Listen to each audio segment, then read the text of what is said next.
രാജ്യത്തെ വിദ്യാർത്ഥികളെ അടിച്ചമർത്തുന്ന പോലീസിന്റെ ക്രൂരദൃശ്യങ്ങൾ കാണാൻ സമയമില്ലെന്ന് പറഞ്ഞ സുപ്രീം കോടതി ചീഫ് ജസ്റ്റിസിന്റെ പരാമർശം അപലപനീയമെന്ന് ലോയേഴ്സ് കോൺഗ്രസ്. ഈ വിഷയത്തിൽ സിറ്റി കമ്മിറ്റിയുടെ നേതൃത്വത്തിൽ ജില്ലാ കോടതിയിൽ പ്രതിഷേധം സംഘടിപ്പിച്ചു.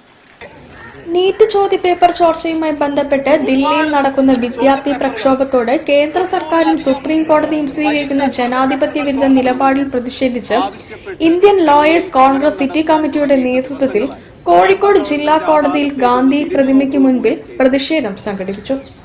ലോയേഴ്സ് കോൺഗ്രസ് ജില്ലാ പ്രസിഡന്റ് എ മാത്യു ഉദ്ഘാടനം ചെയ്തു. യൂണിറ്റ് പ്രസിഡന്റ് MB ബിനോയ് അധ്യക്ഷത വഹിച്ചു.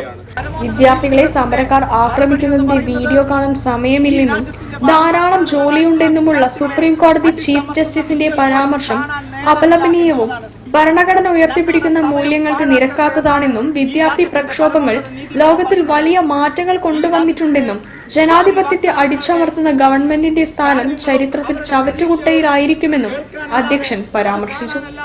മനു അർജുൻ ഭരണഘടനയുടെ ആമുഖം ചൊല്ലിക്കൊടുത്തു. Mathew Kattikkana, P Rajesh Kumar, KM Qadiri, Jayaprasanth Babu, VT Nihal, O Saranya, Mustafa, Baiju, Manu Raveendran എന്നിവർ സംസാരിച്ചു. News bureau, Kozhikode. കുട്ടികളുടെ അഭിരുചിക്കും കാലത്തിന്റെ